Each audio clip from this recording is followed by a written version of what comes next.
to UNC YouTube channel. This will be my first vlog in English where I would like to share about a highly debated popular topic. For those who have stayed in high-rise like a condo and apartment, you would have encountered it before, or you may have heard your friends or relatives encountered similar situation before, which is, should your unit have a ceiling which are leaking? Who shall bear for the cost of repair and what shall you do? Or what can you do? Okay, so today I'm going to share with everyone step by step what should you do should you encounter your high-rise unit with a leaking from the ceiling.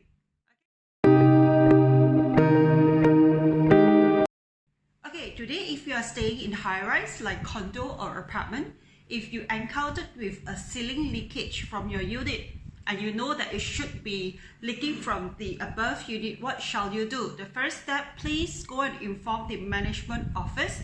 Okay, if let's say your unit is still under the defect liability period, usually developers will actually give 2 years defect liability period upon getting keys from developer. Then of course you have got to inform developer to do the necessary repair work. Or if you have already stayed in for more than 2 years and it's already under the JMB or management corporation, what you should do is go and inform the management office of such issue that you are encountering in your unit. And then the management office, they would actually go up to your upstairs unit and give them a written notification that they are going to come into their unit with their own appointed contractor to do the inspection to find out what is the root cause within 7 days. And the owner of the unit affected upstairs are obligated to allow access to the management office appointed contractor.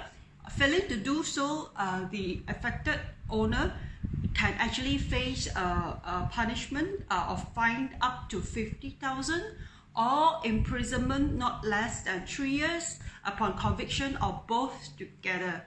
So it's actually quite a serious offense, and I would urge all property owners who are staying in stratified high-rise to actually be cooperative at times like that. Okay, so after that, what would happen? After the JMB and their contractor has inspected on the root cause of the leakage, they would actually come out with a certificate of inspection within 5 days after the inspection took place. And inside the certificate of inspection, it would actually detail out what is the root cause of the leakage and which party shall be responsible for the payment of the repair cost. Would it be the unit upstairs 100%, or would it be the management corporation if the leakage was caused by a common property? When I say common property, if I say there is inbuilt piping where it is actually serving the more than one unit, so it's actually a common property and the leakage was due to that, then of course the management office would have to bear the cost and also do the rectification work. But if let's say the leakage was caused by any of the property within the internal unit of the upstairs, then of course the upstairs unit owner would have to bear the full cost.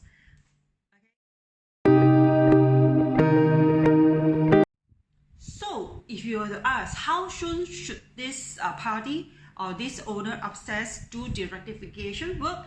They're actually being given 7 days upon notification by the management office to do the repair and bear the full cost. Failing to do so, what would happen? Of course, you would encounter cases where maybe the upstairs owner are not agreeable with the findings of the management body and they may want to appeal. Can they do so? Yes, they can actually appeal to the COB or Commissioner of Building. Okay, but once they appeal to Commissioner of Building, the Commissioner of Building would actually appoint their own respective architects or contractor to do a second inspection to find out what is causing the root cause of the leakage.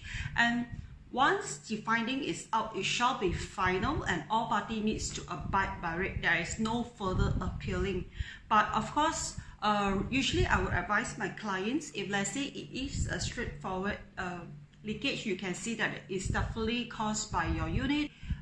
Best not to appeal to the COB, because you would be incurring extra charges, like you would be incurring costs to repair for the leakage, and at the same time you have to incur extra costs for the second inspection done by the COB appointed contractor, right?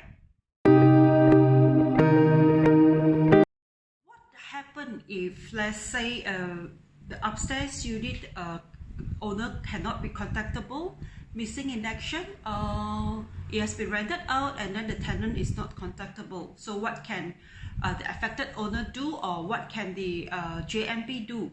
Okay, in such cases like that, if let's say the leakage of the ceiling is quite serious, as in it would actually render the owner's affected owner's property to be in danger to their property or to the life of the person who are staying inside the unit, then the management body can actually have the rights to force entry into the upstairs unit without any notification. Okay.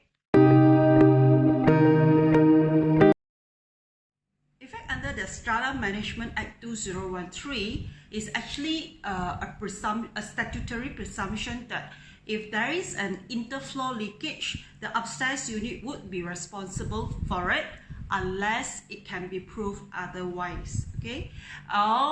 It could be upon inspection, if let's say the leakage was due to a common property, which is a common infrastructure, like what I've said earlier. If it's due to piping that is serving more than one unit, so it's classified as common property, then the management body would have to bear the cost for rectification. Or if it's due to the internal unit itself, then of course the upstairs unit would have to bear the cost of repair.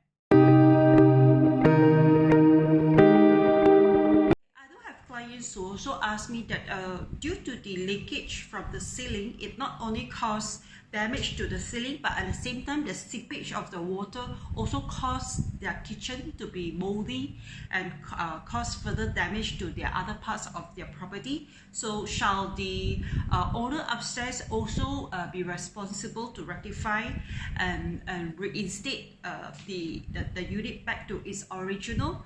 Yes, actually, according to the regulations, the upstairs unit, upon findings is out that the leakage was actually originated from the upstairs unit.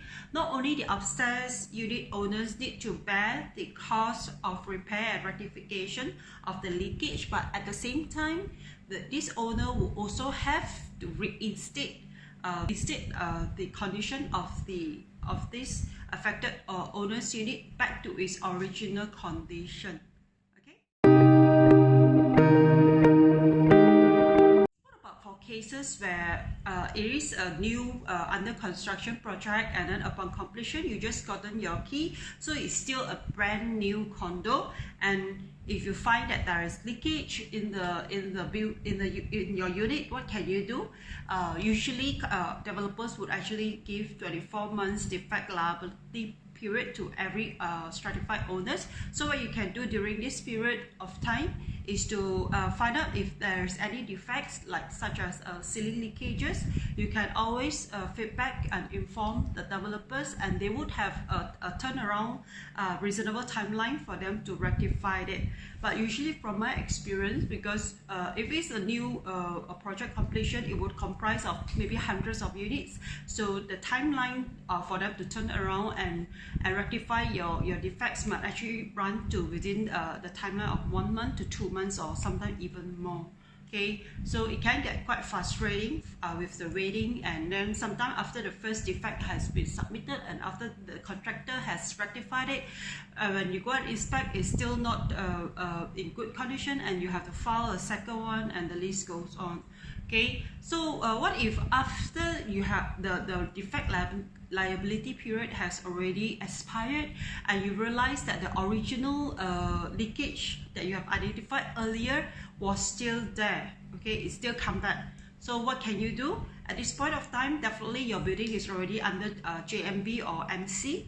JMB stands for Joint Management Body or MC Management Corporation. So you can still feedback to them, and as usual, within 7 days, they will actually get their appointed contractor to do the necessary inspection and come up with a certificate of inspection within 5 days from the inspection date. And from the certificate of inspection, it will detail out what is the cause of the leakage and who shall be responsible for the repair and also for the cost. Okay. Now come, what if your unit is the upstairs unit which is causing the leakage to the downstairs unit? What shall you do?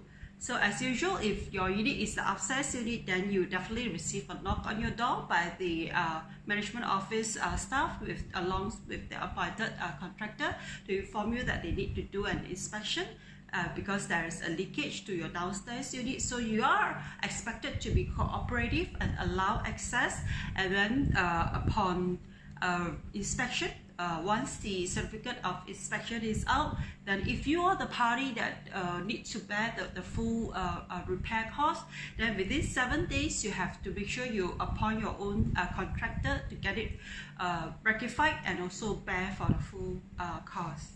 Okay.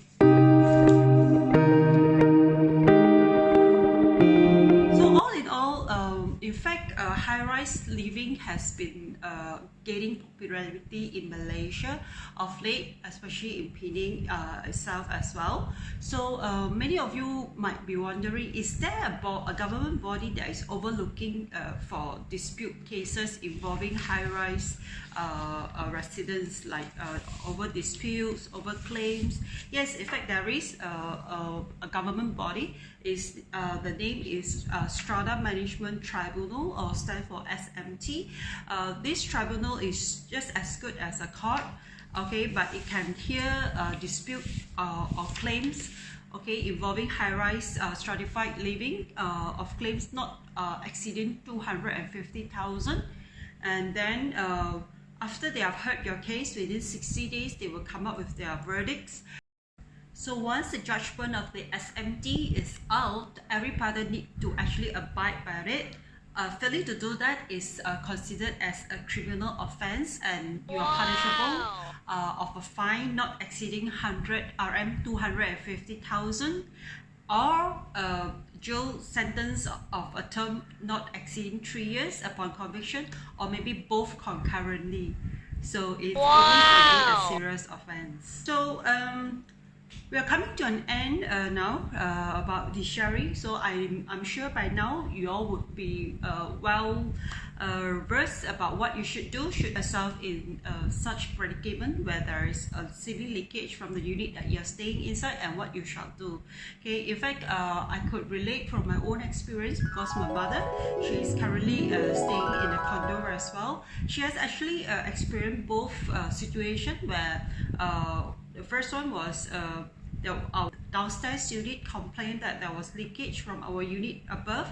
So the management staff actually came out to my mother's unit and informed, and we allowed the contractor to come in and do the inspection, and eventually we actually paid for the full cost of the rectification.